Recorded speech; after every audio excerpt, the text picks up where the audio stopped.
আসসালামু আলাইকুম। সবাই কেমন আছেন? আশা করি সবাই অনেক ভালো আছেন। আলহামদুলিল্লাহ আমিও ভালো আছি। এই যে সকালবেলা চলে আসলাম রান্নাঘরে, এসে একটা ডিমের রেসিপি করব ভাবছি। তো ভাবলাম যে আপনাদের সঙ্গে শেয়ার করি। এখানে আমি ডিম আগে থেকে সিদ্ধ করে নিয়েছি, এই যে রাইস কুকারে ভাতের মধ্যে দিয়ে সিদ্ধ করে নিয়েছি। তো ডিমগুলো এখন আমি ছিলে নিব। ডিমগুলো ছিলার আর এখানে ধনিয়া পাতা আমি আগে থেকেই কুচি করে কেটে রেখেছিলাম।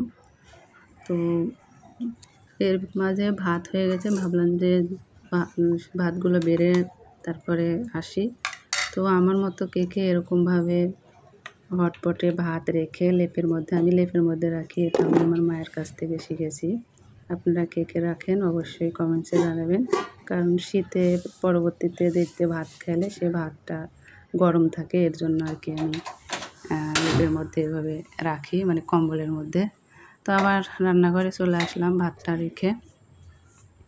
এখানে এই যে কড়াই বসাই দিলাম, কড়াইতে তেল দিয়ে দিছি, তেল গরম হয়ে গেছে। এর ভিতরে ডিমটা ভেজে নেব।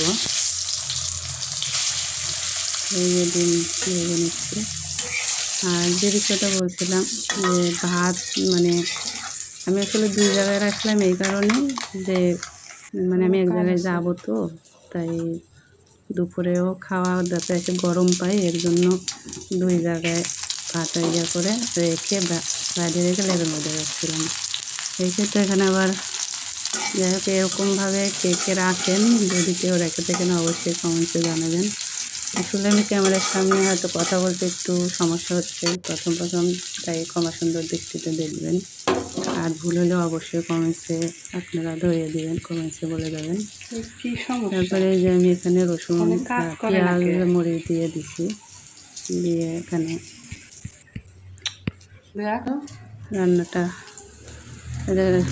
মরিচ বাটা দিয়ে দিলাম, এখানে রসুন আর পেঁয়াজ বাটা দিলাম,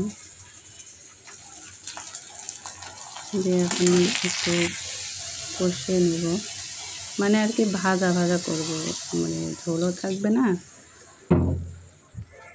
আবার হচ্ছে খুব একদম ইয়ে হবে না, একটু ভাজার মতো হবে আর কি, আলু দিয়ে দিয়ে। তো এখানে যে হলুদ দিয়ে দিলাম। আসলে ভাবলাম মানে আপনাদেরকে আমি রান্না শেখাচ্ছি না, জাস্ট আমি যে শেয়ার করছি আমি যেটা পারি, যেটা শিখেছি আমার মা নানির কাছ থেকে, এরকম ভাবলাম আজকে করি, তাই আপনাদের সঙ্গে শেয়ার করতেছি। তো তারপরে যে আলু দিয়ে দিলাম, আলু দিয়ে কষিয়ে লবণ দিলাম, হলুদ আগে দিয়ে দিয়েছি, স্কিপ হয়ে গেছে।